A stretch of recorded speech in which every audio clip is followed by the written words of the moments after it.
आज ये अब पंचकुला में राजकीय महिला महाविद्यालय के अंदर आज इसकी शुभ आरंभ हुआ।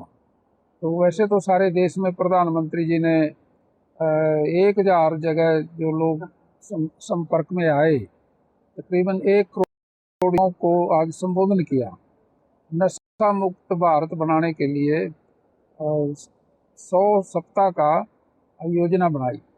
इसमें तकरीबन 2 माह से कुछ थोड़ा ज़्यादा है। हम इसमें पूरे भारत को नशा मुक्त करने के लिए प्रधानमंत्री जी का आह्वान हुआ और हम हरियाणा में समझते हैं भी यहाँ आर्य समाज का अच्छा प्रभाव है और उन्होंने हमेशा इस नशा मुक्त की तरफ गाँव में जाके प्रचार भी किए और जो डीएवी संस्थाएं हैं उनमें भी इसका प्रचार होता है।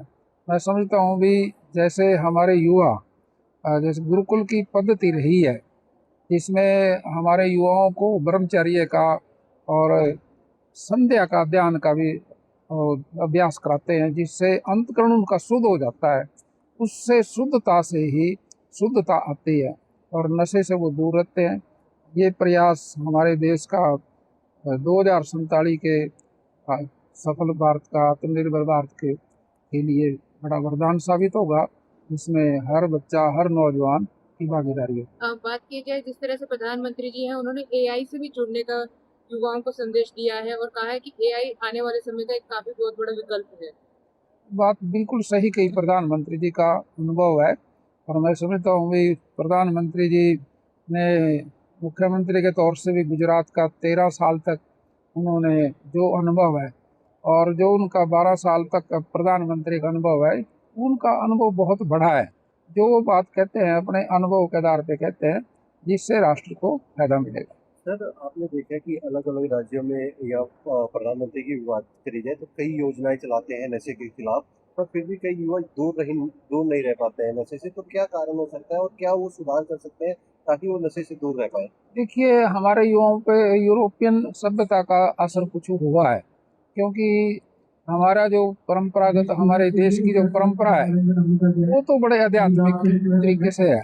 हम समझते हैं भाई हमने अपनी देश की परंपराओं का पालन करना चाहिए और उसी तरह से हम उसके अंदर सफल हो सकते हैं और विकसित भारत का नारा भी उससे सफल हो सकता है। आपने जो कहा भाई कुछ युवा फिर भी संगत का असर पड़ जाता है, तो संगत भी अच्छी होनी चाहिए और परिवार के लोगों ने अपने बच्चों के साथ मिल बैठ के डायलॉग करना चाहिए। पुलिस की भी सख्ती मानते हैं कि पुलिस को थोड़ा और सख्त होना चाहिए इस चीज को मतलब कम करने के लिए, क्योंकि नशा बिकेगा तभी वो उसका सेवन होता है इस तरह से।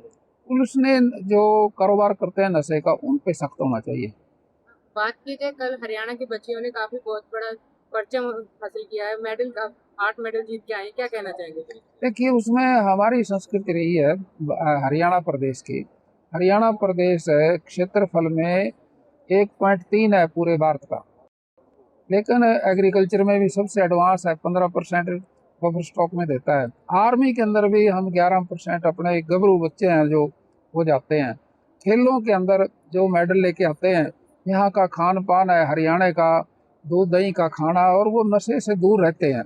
इसलिए उनकी जो बेसिक स्ट्रेंथ है बच्चे की माँ बाप से जो मिलती है और फिर गुरुओं के पास जाके एजिलिटी पैदा होती है, वो और भी रंग खिलाती है।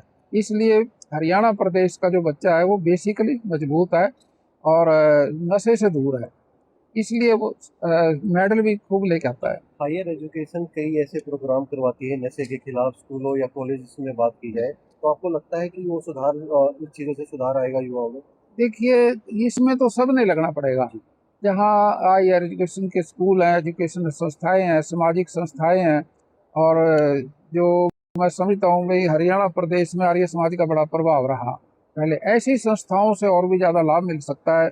लेकिन इसमें सभी लगेंगे आध्यात्मिकवाद और हम समझते हैं अभी बच्चे को संध्या का अभ्यास कराना चाहिए, जिससे उसका अंतकरण शुद्ध हो जाए। अंतकरण जब शुद्ध होगा तो जरूरी तौर से नशे से दूर